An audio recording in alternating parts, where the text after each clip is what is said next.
آج سے ٹھیک 1438 سال قبل مدینہ منورہ سے احد کے میدان میں پہنچا، اور اس میدان میں کیا عظیم مارکے سر ہوئے، اور پھر بالخصوص نبی اکرم رسول محتشم صلی اللہ علیہ وسلم کے پیارے چچا سید الشہداء حضرت امیر حمزہ رضی اللہ تعالی عنہ اسد اللہ و اسد رسول، ان کی جان بازی، جان سپاری اور شجاعت اور بصالت، اور پھر کس طرح ان کے جسم کے ٹکڑے احد کے میدان میں بکھرے، اور نبی اکرم صلی اللہ علیہ وسلم نے فرمایا کہ میرا جی چاہتا تھا کہ یہ اسی طرح بکھرے رہتے، اور پھر قیامت کے روز یہ اسی طرح اللہ کی بارگاہ میں پیش ہوتے، اور پھر یہ مناظر اور مظاہر کہ ان شہادتوں کو کس انداز میں اللہ کی بارگاہ میں قبولیت کا درجہ سرفراز ہوا، یہ ساری باتیں آج ہم اپنے اسکالر سے سنیں گے، اور ان پر بات کرنے کے لیے ہمیشہ کی طرح ہمارے ساتھ بہت محترم اور معتبر شخصیات موجود ہیں۔ حضرت داتا گنج بخش رحمۃ اللہ علیہ کی مسجد کے عظیم خطیب مفتی محمد رمضان سیالوی صاحب آج ہمارے ساتھ موجود ہیں، اور پروفیسر عبدالقدوس دورانی۔ میں سمجھتا ہوں کہ کالج، یونیورسٹی اور محراب و ممبر کا جو کمبینیشن ہے، یہ تحقیق اور گفتگو اس میں سب سے اعلیٰ معیار ہے، اور اس کے حوالے سے پروفیسر عبدالقدوس دورانی حضرت امیر حمزہ کی بارگاہ میں ہدیہ منقبت پیش کرنے کے لیے حافظ محمد ارشد نقشبندی آج ہمارے ساتھ موجود ہوں گے۔ ان کی طرف جانے سے قبل آج کا اسم مبارک الجبار، سب سے زبردست، اللہ تعالیٰ کے اسماء مبارکہ، ان سے ہمیں فیض حاصل کرنا چاہیے، ان کے ساتھ اپنی نسبت کو مضبوط اور پختہ کرنا چاہیے۔ وَلِلَّهِ الْأَسْمَاءُ الْحُسْنَى۔ مفتی صاحب آج کا دن، آج 15 شوال المکرم ہے، اور یہ وہ خاص دن ہے کہ جس دن صبح نبی اکرم رسول محتشم صلی اللہ علیہ وسلم ایک لشکر کے ساتھ، 1000 کا لشکر تھا، راستے میں 300 علیحدہ ہو گئے، 700 رہ گئے، اور پھر 3000 کے ساتھ ان کا سامنا تھا، اور قرآن نے ان ساری چیزوں کی کومنٹری بیان کی۔ ہم ظاہر ہے بہت لمبے واقعات میں نہیں جا سکیں گے، لیکن جو قرآنی آیات کی روشنی میں آج کا یہ اہم موضوع ہے، اس پر ہمیں کچھ روشنی عطا کیجیے۔ بہت شکریہ۔ بسم اللہ الرحمن الرحیم۔ قرآن مجید فرقان حمید کا اسلوب یہ ہے کہ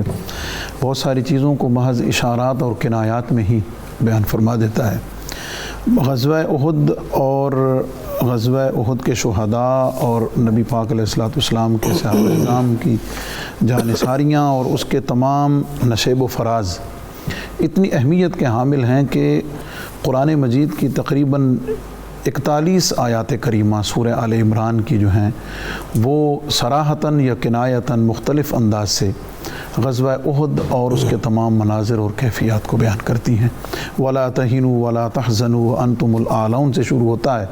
اور پھر وَلَقَدْ صَدَقَكُمُ اللَّهُ وَعْدَهُ إِذْ تَحُسُّونَهُم بِإِذْنِهِ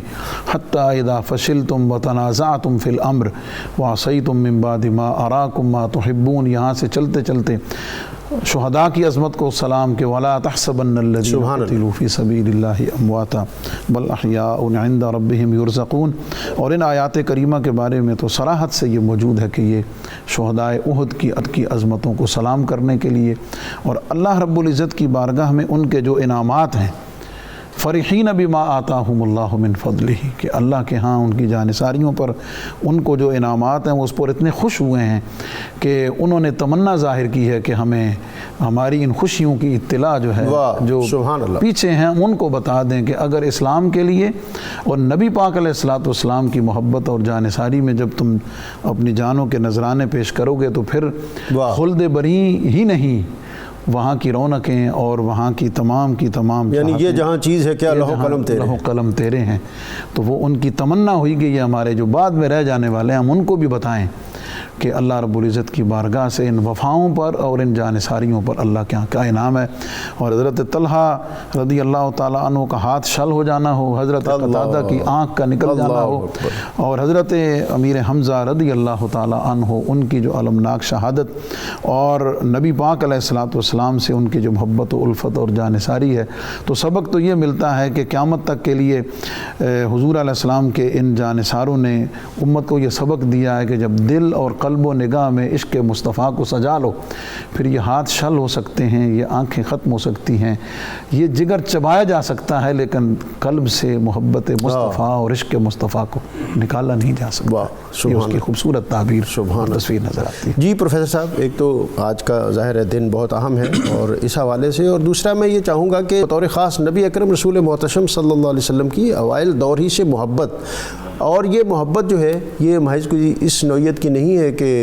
جس میں کوئی ان کو مین سٹریم سے علیحدہ رکھ کے اپنی محبت کے حوالے سے کوئی رعایت دی گئی ہو، بلکہ جو ان کے شجاعت اور بصالت کے مناظر اور مظاہر اور اسلام کے لیے جو ان کی خدمت ہے حضرت سید الشہداء کی، اور جو ان کی عظیم قربانیاں، اور پھر بطور خاص اس مارکے میں ان کا جو جام شہادت نوش کرنا اور اس خلت سے سرفراز ہونا۔ جناب بسم اللہ الرحمن الرحیم۔ ڈاکٹر صاحب شکریہ۔ آج کا موضوع یقیناً اپنی عزم و ہمت کی داستان ہونے کے حوالے سے اور میدان احد کے اندر صحابہ کرام کی آقا کریم علیہ الصلاۃ والسلام کی محبت میں جانثاری اور دین اسلام کی سربلندی کے لیے قربانیوں کا جو سلسلہ ہے، یہ وہ ایک مینارہ نور ہے جو قیامت تک آنے والے مسلمانوں کے قلب و روح کے اندر ایک مہمیز پیدا کرتا رہے۔ سبحان اللہ۔ اور ان سب کے سرتاج سید الشہداء حضرت امیر حمزہ رضی اللہ تعالیٰ عنہ، واہ، آپ نے ان کی محبت کا تذکرہ کے حوالے سے اشارہ فرمایا۔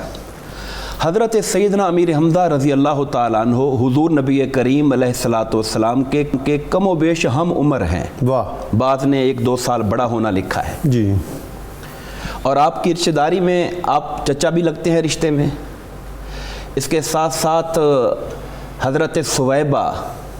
کے دودھ پینے کے حوالے سے آپ دونوں رضائی بھائی بھی ہیں، اور آپ کی والدہ محترمہ اور حضور کی والدہ محترمہ چچا زاد بہنیں بھی ہیں، اس اعتبار سے اب خالہ زاد بھی ہیں۔ خالہ زاد بھائی، اور یہ ایک منفرد اعزاز ہے حضرت امیر حمزہ کو کہ آپ چچا جی اور خالہ زاد بھائی، خالہ زاد بھائی اور دودھ شریک بھائی، یہ 3 رشتوں سے حضور نبی کریم علیہ الصلاۃ والسلام کے ساتھ ان کا تعلق محبت جڑا ہوا۔ یعنی حضرت حمزہ کی والدہ حضرت حالہ بنت وہیب، جی، اور حضرت آمنہ بنت وہب، یعنی یہ حضرت حالہ اور حضرت آمنہ یہ کزن تھیں، فرسٹ کزن تھی، اور یہ ان کے دادا عبد مناف تھے، جی، اور یہ بنو زہرہ میں سے تھے، بالکل ایسے ہی۔ اور جب یمن میں ایک سفر میں حضرت عبد المطلب تشریف لے گئے اور وہیب شاید ساتھ تھے، اور وہاں جب کسی نے جو کتب سماویہ کا عالم تھا اس نے ان کو دیکھا کہ میں آپ کے اندر اقتدار بھی دیکھتا ہوں اور فیضان نبوت بھی دیکھتا ہوں، اور بادشاہت بھی، مگر اس کے لیے آپ کو بنو زہرہ کے ساتھ، خاندان بنو زہرہ ہے، اس کے ساتھ تعلق داری قائم کرنی ہوگی۔ یعنی دو عبد مناف کے خاندان اکٹھے ہوں گے، اس سے رب کائنات پھر بادشاہت و نبوت کا فیضان جاری فرما رہا ہے۔ سبحان اللہ۔ تو یہ وہ تعلق داری تھی آپ کی بچپن سے، اور بچپن کے اندر ہی آپ کا اپنی اوائل عمر سے آپس میں محبت اور دوستی کا تعلق بھی تھا، رشتہ داری کے ساتھ ساتھ۔ اور حضور نبی کریم علیہ الصلاۃ والسلام جب اعلان نبوت فرماتے ہیں، اگرچہ ابتدائی کچھ عرصے میں آپ کی جانب سے خاموشی رہتی ہے، لیکن جب کفار مکہ کی طرف سے مظالم کی ابتدا ہوتی ہے، اور بالخصوص جب ابو جہل نے ایک مقام پر حضور نبی کریم علیہ الصلاۃ والسلام کے ساتھ بدزبانی کی اور برے الفاظ استعمال کیے، اور جب بعد میں عبداللہ بن جدعان کی لونڈی نے آپ کو خبر کی، تو وہ جو آپ کی محبت تھی سرکار کے ساتھ، اس نے اتنا جوش کھایا کہ آپ شکار کر کے باہر سے آ رہے تھے، صحن کعبہ میں جا کے ابو جہل کو ڈھونڈا اور اس کے سر پہ اس زور سے کمان ماری کہ اس کا سر پھاڑ دیا، اور ابو جہل کو اور اس کے قبیلے بنو مخزوم کو جرأت نہیں ہوئی کہ اس شیر خدا کے سامنے کھڑے ہو کر کوئی مقابلہ بازی کرتے۔ پھر آپ نے آ کے سرکار کی بارگاہ میں آ کر کہا، اے میرے بھتیجے، کیا آپ اس پر خوش ہو کہ میں نے آپ کا بدلہ لیا؟ تو سرکار دو عالم نے فرمایا، میرے چچا جان، میں اس بات سے خوش نہیں ہوتا ہوں، میرا خوشی تو تب ہوگی جب آپ اسلام کو قبول کریں گے۔ تو انہوں نے حضور نبی کریم کے سامنے اپنے اسلام کو قبول کرنے کا اعلان کیا۔ اچھا پروفیسر صاحب، ایک روایت یہ بھی ہے کہ آپ نے وہیں پر اپنے اسلام کا اعلان کر دیا؟ جی، ابو جہل کے سامنے، وہاں پر بھی آپ نے یہ کہا کہ میں ان کے دین پر ہوں، میں ان کے دین پر ہوں. اور اگر یہ آپ نے اعلان کیا جو کہ معتبر سیرت نگاروں نے یہی لکھا ہے، تو پھر یہ آپ کا اسلام میرا خیال ہے دوسرے سارے لوگوں کے اسلام سے بہت منفرد ہے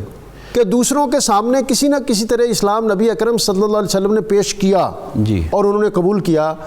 اور یہ دعوت گویا وہ تھی جو آپ کے قلب و ذہن میں اسی طرح موجود تھی، ذہن سے اٹھی، اور اس کا خمیر محبت مصطفیٰ سے اٹھ رہا ہے واہ واہ واہ کہ حضور کے جو دشمن ہے واہ، جب اس کی عداوت کو دیکھا تو آپ کی محبت کے چشمے نے جوش مارا. سبحان اللہ، اور سبحان آپ نے کہا کہ تم ان کی مخالفت کرتے ہو، میں ان کے دین پر ایمان لا چکا ہوں. واہ واہ. بلکہ میں تو اس واقعے کو پڑھنے کے بعد میں نے یہ نتیجہ اخذ کیا تھا کہ ایک ہے قبول اسلام اور ایک ہے اس قبول اسلام کا اظہار. واہ. تو لگتا یوں ہے کہ قبول اسلام تو بہت پہلے ہی، قبول اسلام تو میں سمجھتا ہوں کہ شاید جب حضرت عبد المطلب کو یہ کہا گیا تھا کہ بنو زہرہ میں شادی ہوگی تو نبوت اور بادشاہت آپ کے خاندان میں آئے گی. حضرت عبداللہ کی شادی حضرت وہاب کی بیٹی حضرت آمنہ سے ہوئی.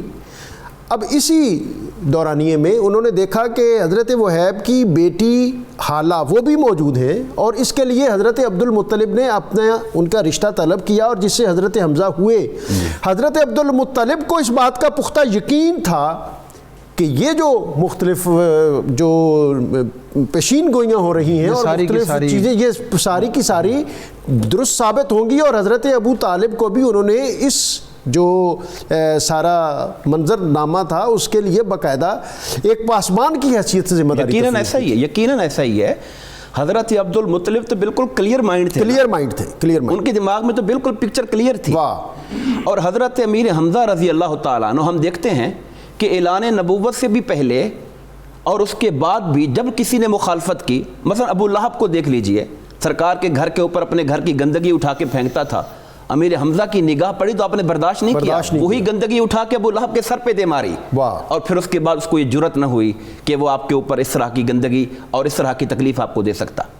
اور پھر جب آپ مدینہ منورہ تشریف لے جاتے ہیں، غزوہ بدر کا موقع ہے، تو تب بھی آپ شتر مرغ کا پر سجائے اسلام کے ایک بطل حریت بن کر اور ایک بہت بڑے علمبردار بن کر آپ سب سے آگے بڑھ بڑھ کے کفار پہ حملے کر رہے ہیں. بلکہ مبارزت طلبی جب کفار نے کی تو سب سے پہلے جن 3 شخصیات کو قریش کی مطالبے پر بھیجا گیا ان میں حضرت امیر حمزہ، حضرت علی مرتضیٰ، حضرت ابو عبیدہ رضی اللہ تعالیٰ عنہ ہیں. اور پھر احد کے میدان کے اندر جس انداز سے آپ نے داد شجاعت دی تو کافر آپس میں پوچھتے تھے کہ یہ سرخ اپنے اوپر سجانے والا بندہ کون ہے؟ اس نے تو ہمارے لشکر کے اندر تباہی مچا دی ہے. غزوہ بدر کے اندر اگر 70 کفار مارے گئے تھے تو کم و بیش 30 کافر وہ تھے جنہیں آپ کی تلوار نے واصل جہنم کیا تھا. اور احد میں بھی یہی کچھ ہوا. احد میں بھی کم و بیش ایسا ہی ہوا کہ سب سے زیادہ کفار کا جو نقصان تھا اور ان کی صفیں پلٹنے کا، آپ کے دونوں ہاتھوں میں تلواریں تھیں اور آپ رسول اللہ صلی اللہ علیہ وسلم کے سامنے گزرتے تھے، کہتے تھے میں اللہ اور اس کے رسول کا شیر ہوں، اور آپ حملہ آور ہو جایا کرتے تھے کفار کے اوپر اور کفار کے لشکروں کی صفوں کو الٹ پلٹ کر دیا کرتے تھے. ہمارے ساتھ کالر ہیں تو جی السلام علیکم. وعلیکم السلام. جی حافظ صاحب آپ کو خوش آمدید. حافظ محمد یوسف صاحب سرگودا جھاوریاں سے ہیں، ہمارے مستقل کالر ہیں اور بہت پڑھے لکھے آدمی ہیں. ان کے سوال میں بھی ہمارے لیے تعلیم اور روشنی کے بہت سے پہلو ہوتے ہیں. جناب شفقت سر، سوال یہ ہے کہ سب کے لیے ہماری رہنمائی ہو جائے. جو آیت پڑھی ہے نا عند ربہم یرزقون، جی یہ یرزقون جو رزق دیا جائے گا یہ فقط روح کو دیا جائے گا یا روح اور جسم مرکب کو دیا جائے گا؟ جی یہ مفتی صاحب اور پروفیسر صاحب بتائیں گے کہ جی یرزقون انہوں نے کہا کہ جو رزق دیا جاتا ہے وہ صرف روح کو دیا جاتا ہے یا جسم اور روح دونوں کو دیا جاتا ہے. جی ایک اور کالر ہے ہمارے ساتھ. السلام علیکم. حاجی مشتاق صاحب بکھر سے، آپ کو خوش آمدید. بہت شکریہ سر، بہت شکریہ بخاری صاحب ڈاکٹر صاحب. جی میرا سوال یہ تھا کہ حضرت حمزہ اور آپ کے کتنے بھائی تھے اور آپ کے تمام بھائی جو تھے وہ سگے تھے اور کتنے نے اسلام قبول کیا تھا؟ حضرت حمزہ کتنے بھائی تھے؟ حضرت حمزہ حضرت عبد المطلب کے وہ عظیم سپوت تھے جن کا نام عرب کی دنیا میں شجاعت اور بصالت کے حوالے سے بہت ممتاز اور معتبر تھا. اور پھر جب آپ کا قاتل وحشی نبی اکرم رسول محتشم صلی اللہ علیہ وسلم کی خدمت میں حاضر ہوا تھا، وحشی وہ تھا جس کے بارے میں نبی اکرم صلی اللہ علیہ وسلم نے فتح مکہ کے موقع پر فرمایا تھا کہ یہ جہاں ملے اس کو قتل کر دیا جائے، تہہ تیگ کر دیا جائے. وحشی کہتا ہے کہ میں پھر مکہ سے بھاگ کر طائف آ گیا، طائف کے لوگوں نے مدینہ حاضر ہو کر اسلام قبول کر لیا، اور اب میرے لیے زمین تنگ ہو گئی، اور میرے لیے میں نے خیال کیا کہ میں یمن اور شام کی طرف نکل جاؤں، تاکہ مجھے ایک شخص نے کہا کہ نبی اکرم صلی اللہ علیہ وسلم کی خدمت میں حاضر ہو کر اسلام قبول کر لو، اس کے علاوہ اب تمہارے پاس کوئی چارہ نہیں ہے۔ میں مدینہ میں حاضر ہوا۔ وحشی کہتا ہے کہ میں نے نقاب کیا ہوا تھا کہ مجھے نبی صلی اللہ علیہ وسلم تک پہنچنے سے پہلے کوئی دیکھ نہ سکے۔ میں حاضر خدمت ہوا، نقاب الٹا، اور اشہد ان لا الہ الا اللہ واشہد انک محمد الرسول اللہ، میں نے نبی اکرم صلی اللہ علیہ وسلم کی رسالت کی گواہی دی، اللہ تعالیٰ کی توحید کا اعلان کیا اور وحدانیت کا اعلان کیا، کلمہ پڑھا۔ نبی اکرم صلی اللہ مجمع میں ایک ارتعاش پھیل گیا، وحشی، اور صحابہ نے اپنی تلواریں سونت لیں کہ ابھی نبی اکرم صلی اللہ علیہ وسلم اجازت فرمائیں گے اور اس کا سر تن سے جدا کر دیا جائے گا۔ نبی اکرم صلی اللہ علیہ وسلم نے فرمایا دعو، اس کو آنے دو، بیٹھ جاؤ۔ آپ کو بٹھایا اور پھر آپ نے پوچھا کہ وحشی، میرا چچا تو شیر جیسا تھا، وہ تو شیروں کا شیر تھا، اس کے تو سامنے کسی کو پر مارنے کی جرت نہ ہوتی تھی، تو نے یہ کیسے کر دیا؟ اور پھر وحشی نے وہ ساری داستان سنائی کہ یا رسول اللہ، میں احد میں آنے سے قبل مجھے 3 شخصیات کا جو ٹارگٹ دیا گیا تھا، حضرت علی المرتضیٰ کرم اللہ تعالی وجہ الکریم، حضرت امیر حمزہ، اور یا رسول اللہ مجھے آپ کے بارے میں بھی یہی ٹارگٹ دیا گیا تھا۔ میں آپ تک پہنچ نہیں سکتا تھا کہ اس لیے آپ کے گرد ایک عظیم حصار تھا صحابہ کا، جاننے نچھاور کرنے والوں کا۔ حضرت علی المرتضیٰ چیتے کا جگر اور شیر جیسی پھنکار اور شاہین جیسا تجسس، جیسے وہ آگے دیکھتے تھے ویسے ہی دیکھتے تھے، دائیں بائیں، وہ بہت الرٹ، چکنے۔ ہاں، حضرت امیر حمزہ وہ کہتے ہیں کہ میں نے ان کو دیکھا کہ یہ ورفتگی کے عالم میں دونوں ہاتھوں میں تلواریں لیے میدان میں لوگوں کو تہہ تیغ کرتے جا رہے تھے، اور ان کی اس ورفتگی کو میں نے بھانپ کر یا رسول اللہ، میں ان کے سامنے آ کر ان پر حملہ کرنے والا نہیں تھا، میں پھر ایک پتھر کی اوٹ میں بیٹھ گیا، اور پھر نیزے کا میں ماہر تھا۔ اور جب انہوں نے ایک شخص جو مسلمانوں کو للکار رہا تھا، مبارزت کی بات کر رہا تھا، اور اس کو حضرت امیر حمزہ نے یہ کہا کہ او ختنے کرنے والے کی بیٹے میرے مقابلے میں آ، آپ نے اس کو تہہ تیغ کیا، اور اسی اثناء میں آپ کے جسم سے ذرا تھوڑی سی چھرکی، اور میں نے پھر جس فن کا میں ماہر تھا، میں نے اس فن کا وہاں پر اپنا مظاہرہ کیا اور نیزہ پھینکا، اور میرا وار کاری تھا، اور حضرت حمزہ یوں جو ہیں وہ جام شہادت سے سرفراز ہوئے۔ یا رسول اللہ، وہ میری طرف تلوار لے کر بڑھے، اور میں ان کی اس گرجدار آواز کی تاب نہ لا سکا، لیکن اسی اثناء میں میں وہاں سے نکل گیا، اور میرا وار اتنا کاری تھا کہ آپ پھر وہیں بیٹھ گئے۔ اور پھر ناظرین، حضرت سید الشہداء حضرت امیر حمزہ، آپ کی جسد اطہر پر نبی اکرم صلی اللہ علیہ وسلم پہنچے تو اتنے آنسو بہائے کہ ریش مبارک تر ہو گئی۔ اور پھر جب آپ مدینہ کی طرف واپس آئے اور انصار کے گھروں سے انصار کے شہداء پر رونے والوں کی آوازیں اٹھیں، تو نبی اکرم صلی اللہ علیہ وسلم نے اس موقع پر پھر بنو ہاشم کو یاد کیا اور کہا کہ آج حمزہ پر رونے والا کوئی نہیں ہے، اس لیے کہ حمزہ تو عرب کا بطل جلیل تھا۔ آج اگر مکہ کی سرزمین پر یہ سانحہ رونما ہوا ہوتا تو عبد المطلب کے بیٹے اور خاندان کے لوگ وہاں دنیا کو بتاتے کہ حمزہ کون ہے۔ مدینے میں تو بنو ہاشم کے چند افراد تشریف لائے تھے، اور پھر نبی اکرم رسول محتشم صلی اللہ علیہ وسلم کے اس خیال اور اس اداسی کو دیکھتے ہوئے حضرت سعد بن معاذ اپنے گھروں میں گئے اور اپنی خواتین کو نبی اکرم صلی اللہ علیہ وسلم کے گھر میں بھیجا، اور پھر انہوں نے اس وقت تک کبھی نوحہ مرثیہ ان چیزوں کی ممانعت نہیں ہوئی تھی، انہوں نے نبی اکرم صلی اللہ علیہ وسلم کے دروازے پر بیٹھ کر حضرت حمزہ کی یاد میں آنسو بہائے، اور نبی اکرم رسول محتشم صلی اللہ علیہ وسلم نے ان لوگوں کو دعائیں دیں، انصار، اور یہ انصار والے وہ ہیں، بنو انصار وہ ہیں جنہوں نے، انصار کا کوئی گھر ایسا نہیں تھا جس میں غزوہ احد میں کوئی شہید نہ ہو، لیکن انہوں نے اپنے شہداء کو پیچھے رکھا اور نبی اکرم صلی اللہ علیہ وسلم کے چچا کے غم کو آگے رکھا، اور پھر نبی اکرم صلی اللہ علیہ وسلم نے عشاء کے بعد یا عشاء سے پہلے ان لوگوں کو، ان خواتین کو دعائیں دے کر رخصت کیا۔ یہ حضرت حمزہ سید الشہداء حضرت امیر حمزہ حضرت عبد المطلب کے بیٹے تھے، اور ایک روایت کے مطابق آپ حضرت عبد المطلب کے 10، 11 اور 12 تینوں روایات ہیں چچا تھے، اور حضرت حمزہ جیسا کہ پروفیسر صاحب نے بتایا کہ یہ حالہ بنت وہیب بن زہرہ بن عبد مناف،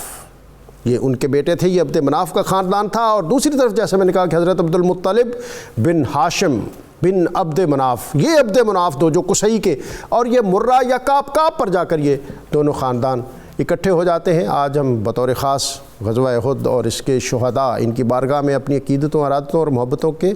نذرانے پیش کر رہے ہیں، اور بطور خاص سید الشہداء حضرت امیر حمزہ رضی اللہ تعالی عنہ آپ کی یادوں کے تذکرے سے اپنے مشام جاں کو معطر کر رہے ہیں، اپنے ایمان کو تازہ کر رہے ہیں۔ ناظرین، یہاں وقت ایک بریک کا، بریک سے واپس آئیں گے تو آج کے اس موضوع کے حوالے سے اپنے اسکالر سے مزید بات کریں گے۔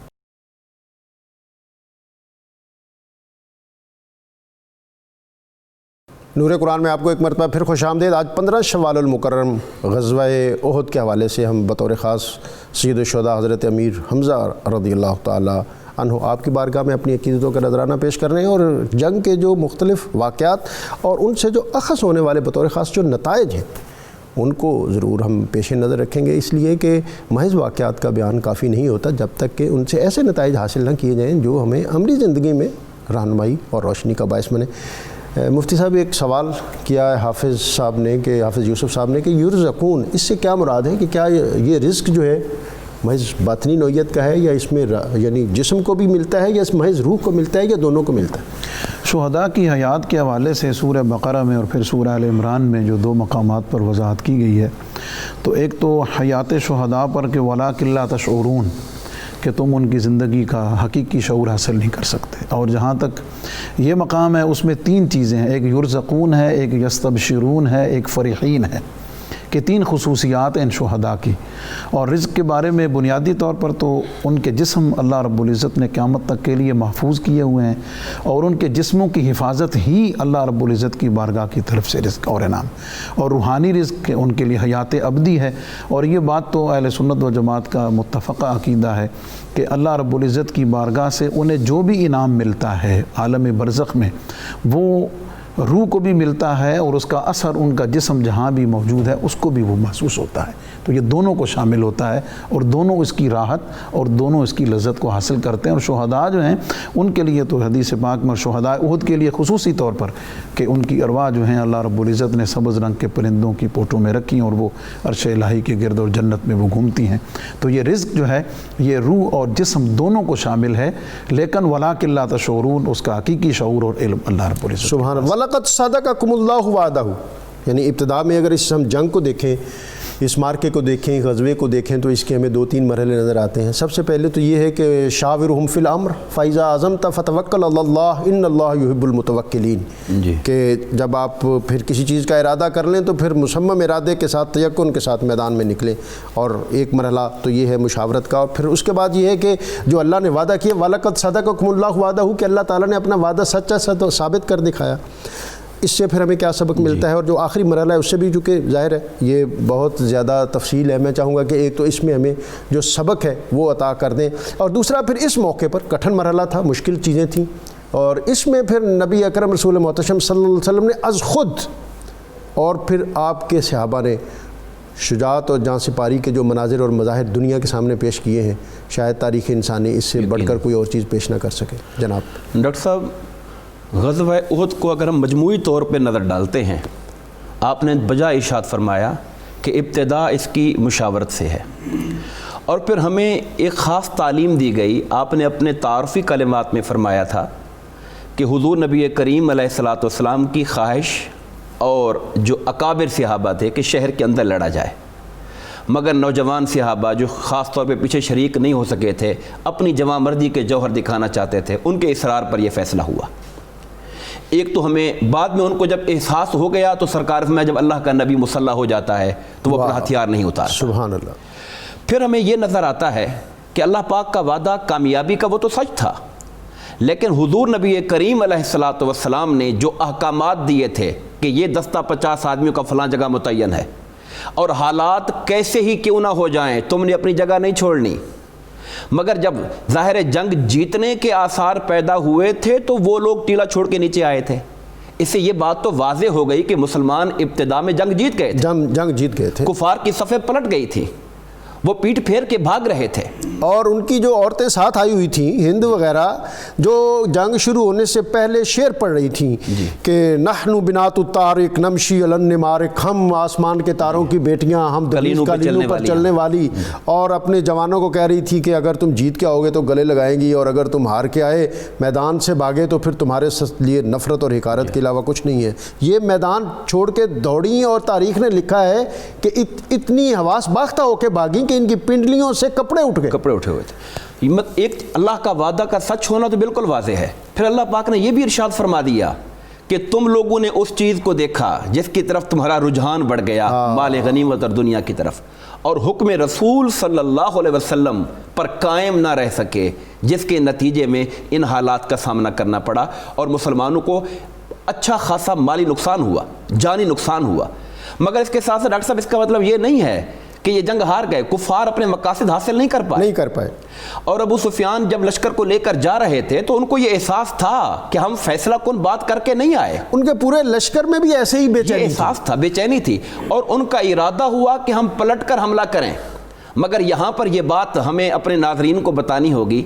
کہ وہ صحابہ کرام جو گھر گھر کے اندر جن کے شہداء بھی ہیں اور جو زخمی ہوئے پڑے ہیں, اللہ کے رسول نے آواز دی کہ وہ لوگ جو میدان احد میں شریک تھے وہ واپس آئیں, ہم کفار کے لشکر کا پیچھا کریں گے. پیچھا شکست خوردہ لشکر نہیں کرتا, پیچھا ہمیشہ وہ کرتے ہیں جو عزم و ہمت والے لوگ ہوا کرتے ہیں. اور پروفیسر صاحب ایک تو عزم و ہمت اسی موقع پر دکھائی, اور دوسرا اگلے دن یعنی 16 شوال المکرم کو آپ ان کے پیچھے گئے باقاعدہ. میں اسی طرف اشارہ کر رہا ہوں جناب. اور وہ منظر دیکھنے والا تھا کہ وہ لوگ جو زخمی ہوئے پڑے ہیں, ایسے موقعوں پر تو لوگ ہمت ہی نہیں کرتے. اتنا بڑا حادثہ, اللہ کے رسول کا بلاوا آیا تو انہوں نے اپنے زخموں کو نہیں دیکھا, اسی زخمی حالت میں لبیک لبیک کہتے ہوئے فرمان مصطفیٰ پر باہر نکل آئے. اور یہ وہ موقع تھا جب اللہ تعالیٰ نے وہ آیات اتاری فاعف عنہم واستغفر لہم. اللہ پاک کو اپنے حبیب کے صحابہ پر اتنا پیار آیا کہ وہ جو کمی رہ گئی تھی کل کے مارکے کے اندر, اور حضور کے دل پر جو دکھ تھا, اللہ پاک میں حبیب آپ ان کو معاف کر دیجئے, اور میری بارگاہ میں درخواست کیجئے کہ اے اللہ تو بھی ان کو معاف فرما دے. کیا حسین انداز ہے ڈاکٹر صاحب. اللہ تعالیٰ چاہتا تو یوں بھی کہہ سکتا تھا کہ میں نے معاف کر دیا, نبی مکرم آپ بھی معاف کر دیں. کہا نہیں, آپ ان کو معاف کر دیں اور مجھ سے درخواست کریں کہ مولا تو بھی ان کو معاف فرما دے. یہ بڑا میں سمجھتا ہوں کہ غزوہ احد کے حوالے سے جو اہم ترین نقطہ ہے فکری اعتبار سے اور ہمیں عملی اعتبار سے اور سمجھنے کے اعتبار سے, وہ یہی ہے جس کی طرف آپ اشارہ کر رہے ہیں جناب مفتی صاحب. اسی پہ میں چاہوں گا کہ آپ بھی تھوڑی اپنی بات عطا کریں. بالکل, اس میں ڈاکٹر صاحب نے, پروفیسر صاحب نے بڑی خوبصورت بات کی ہے, اور اس پورے منظر کو اگر دیکھیں تو فتح, کامیابی, جوانمردی, قربانی, ہر چیز سامنے رکھتے ہوئے صرف ایک چھوٹی سی بات, معمولی سی, جو صراحتاً خطا نہیں تھی, ایک حکم کی تعویل کی گئی. اچھا, اس میں ایک بعض ہمارے سیرت نگار, اب مجھے نہیں پتا آپ بتائیں گے, انہوں نے ٹھوکر کھائی ہے یا انہوں نے کہا کہ یہ ابو سفیان کی محض ایک چال تھی کہ ایک دفعہ پسپائی کا منظر بنایا جائے اور تاکہ یہ مسلمان سمجھیں کہ ہم پسپا ہو گئے ہیں, اور پھر وہ جو درہ جس پر 50 تیر انداز تھے, جس پر حضرت خالد بن ولید, جو اس وقت تو میمنہ اس وقت خالد تھے, خالد بن ولید, اس لیے کہ ان کے والد جو تھے ولید بن مغیرہ, یہ بھی بدر میں, اور ان کی بہن فاطمہ بنت ولید وہ بھی ساتھ آئی, وہ جو خواتین کا ایک رسالہ تھا, اور ان کی مسلسل نظر اس درے پر تھی, اور انہوں نے 3-4 اٹیمپٹس کی وہاں سے آنے کی, اس لیے کہ یہ درہ مسلمانوں کے لشکر کے پشت پہ آتا تھا, اور نبی اکرم صلی اللہ علیہ وسلم نے بہت سخت تاکید فرمائی تھی کہ ہماری اگر لاشیں بھی گریں تو تب بھی یہ مقام نہ چھوڑا جائے. اور بالآخر وہ مقام آیا, اور خالد بن ولید اپنی کیولری کے ساتھ, گھوڑ سواروں کے ساتھ آئے, اور پھر جو منظر ہوا جناب. نبی پاک علیہ السلام نے غزوہ احد کے موقع پر جو جنگی حکمت عملی اختیار کی ہے نا جناب,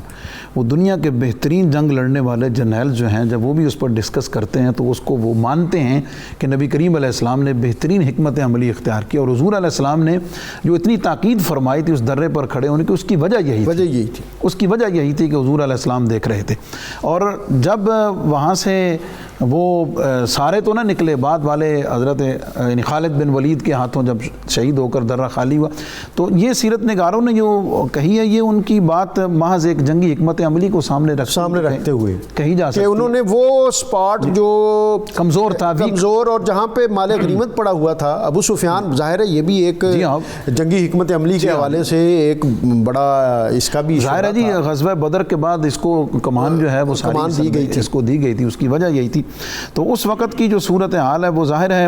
اور بنیادی نقطہ یہی ہے جو قرآن مجید نے بیان فرمایا ہے کہ والرسول يدعوكم في اخراكم فاصابكم غما بغم لكي لا تحزنوا على ما فاتكم. یہ پورا قرآن مجید نے اس پوری فکر کی، بلکہ یہ فکر لی قرآن سے کی گئی ہے، قرآن مجید سے اخذ کرتا ہے کہ حضور علیہ الصلوۃ والسلام کی اس معمول اس، اور یہ قیامت تک کے لیے ملا نا. اچھا میں اب دوبارہ جب آپ کے پاس آؤں گا، ظاہر ہے ایک تو قرآن پاک نے بھی کہہ دیا کہ احد میں اگر تمہیں چوٹ لگی ہے تو بدر میں انہیں بھی لگی تھی، اور تلک الایام نداولھا بین الناس، اور ہم لوگوں کے درمیان دنوں کو پھیرتے رہتے ہیں. اور ابو سفیان جب جانے لگا ہے جی، آخری جو اس نے مکالمہ کیا ہے مسلمان لشکر کے ساتھ، اس نے بھی یہی کہا ہے کہ یہ جنگ جو ہے یہ تو کنویں کا ایک ڈول ہے. جی ہاں، یہ کبھی اوپر اور کبھی نیچے، کبھی تمہارے لیے خوشی اور کبھی ہمارے لیے غم، اور کبھی ہمارے لیے راحت اور تمہارے لیے جو ہے غم. اور میں اپنے حنظلہ کے مقابلے میں تمہارا حنظلہ،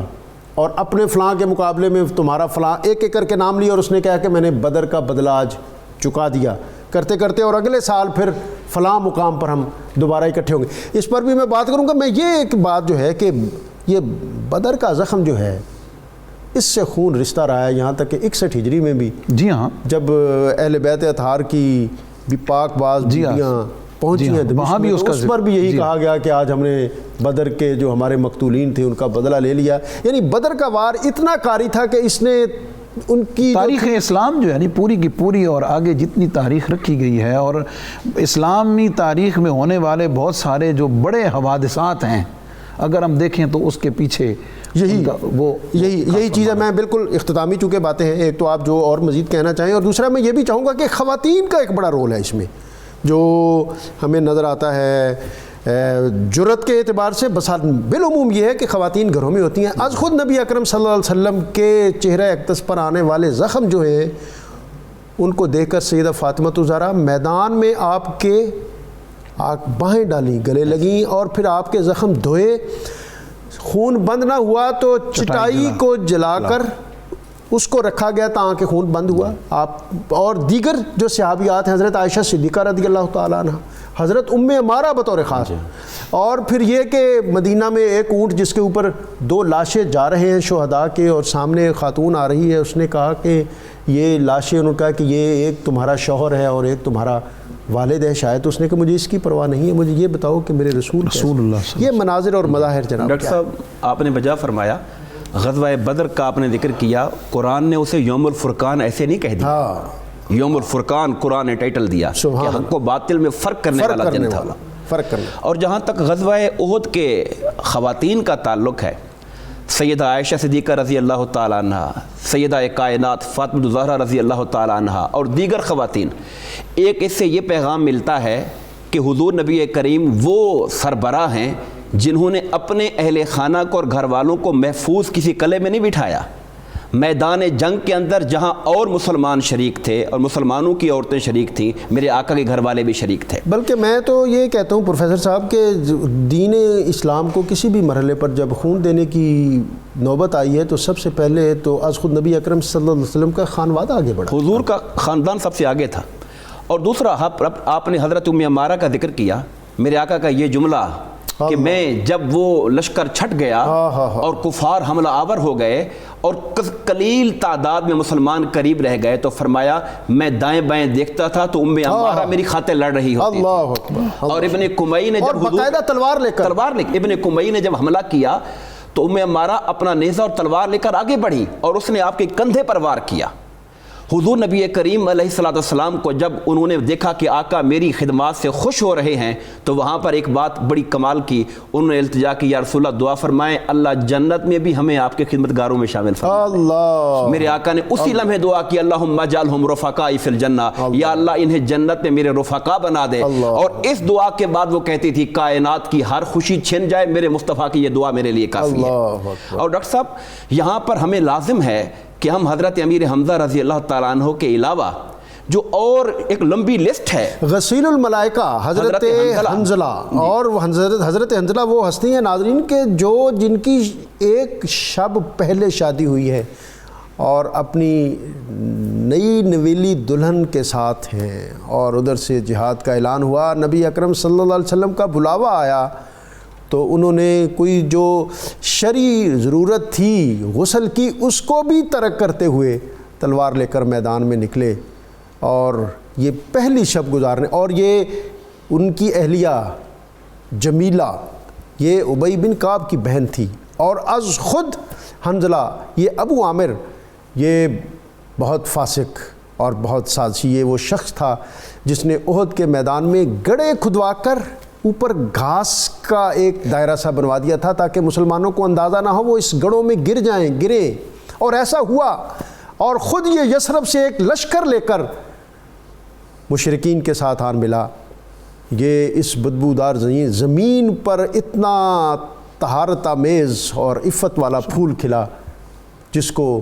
شہادت کے بعد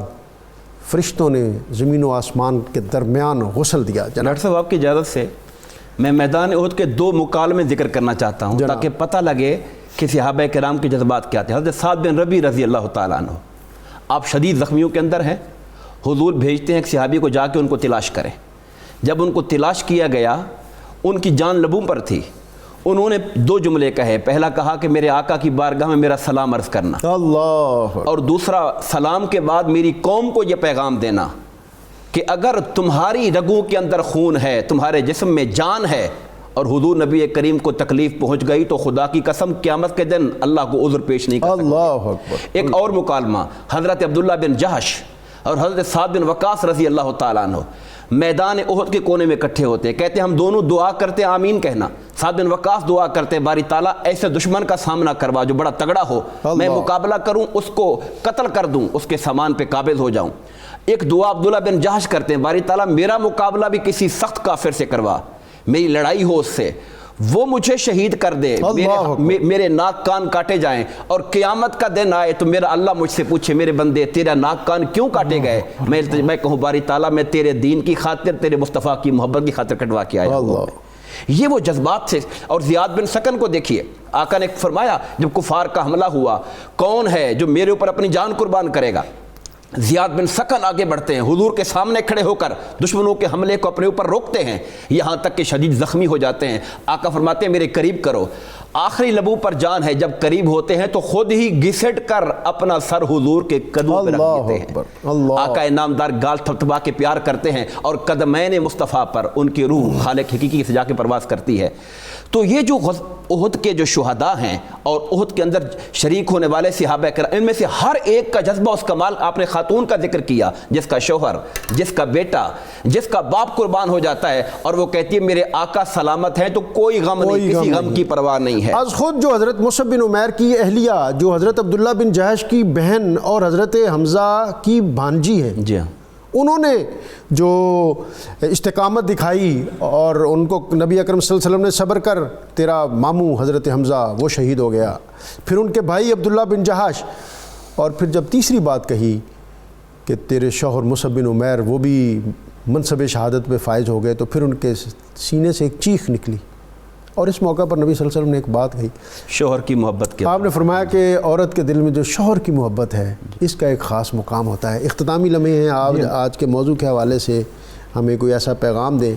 کہ جو امت مسلمہ کے لیے روشنی اور رہنمائی کا باعث ہے۔ جذبہ جہاد اور جذبہ جہاد میں نبی پاک علیہ الصلوۃ والسلام کے ان جانثار صحابہ کی پیروی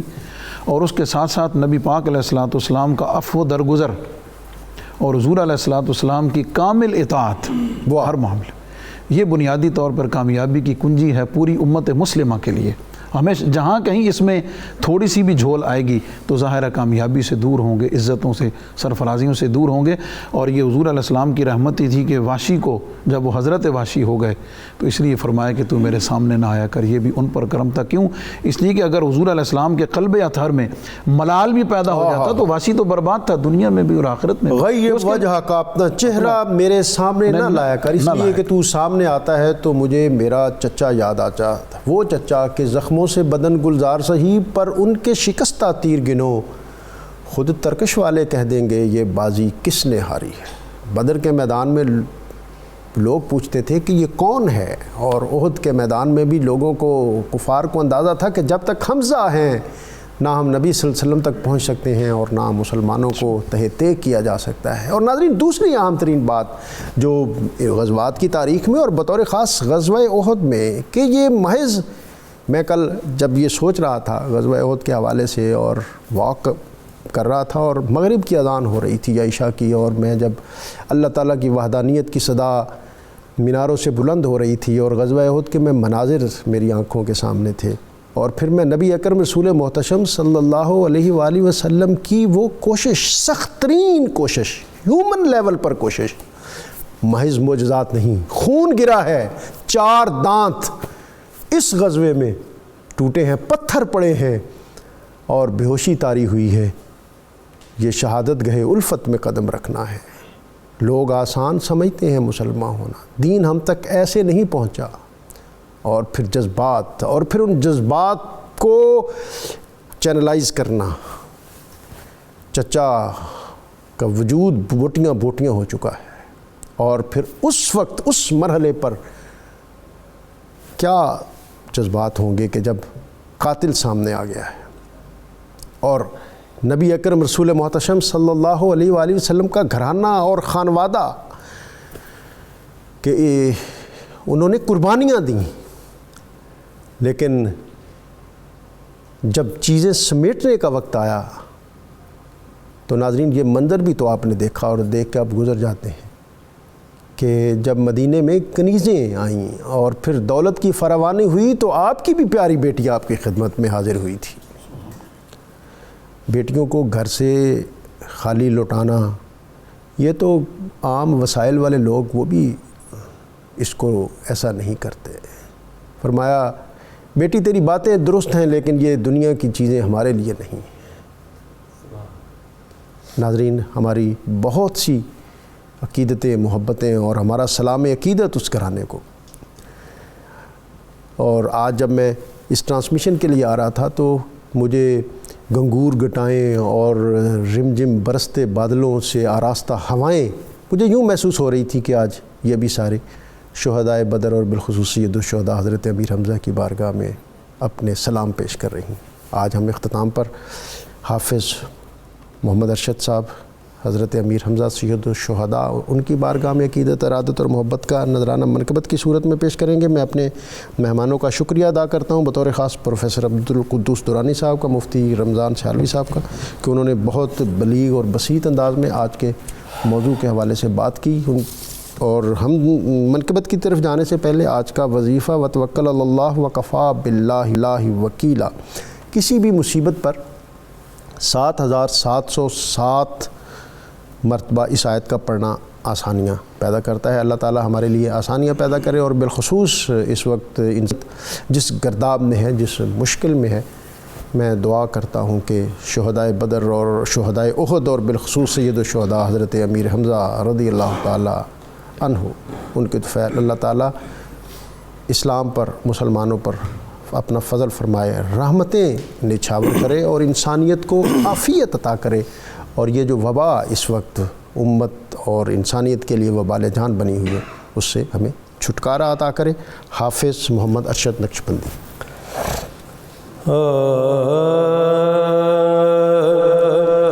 شیر حق فخر بدر و احد آپ ہیں، شیر حق فخر بدر و احد آپ ہیں، کوئی میدان ہو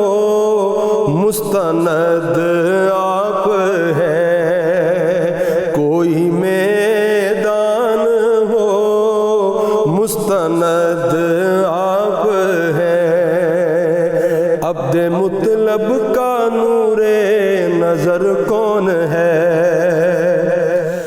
عبد مطلب کا نور نظر کون ہے؟ عبد مطلب کا نور نظر کون ہے؟ ام کلثوم و زہرا کے جد آپ ہیں، ام کلثوم و زہرا کے جد آپ ہیں، اور جس نے روکا ہے دشمن کے ہر تیر کو، جس نے روکا ہے دشمن کے ہر تیر کو، عزم و ذوق کے یقین کی وہ صد آپ ہے، عزم و ذوق کے یقین کی وہ صد آپ ہے، اور جس کے ڈر سے لرزتا تھا ابو جہل بھی، جس کے ڈر سے لرزتا تھا ابو جہل بھی، جس کو تھی کفر و باطل سے قد آپ ہے، جس کو تھی کفر و باطل سے قد آپ ہے، آپ ہی تو ہے محبوب خیر الورا، آپ ہی تو ہے محبوب خیر الورا، عاشق ذات رب صمد آپ ہے، عاشق ذات رب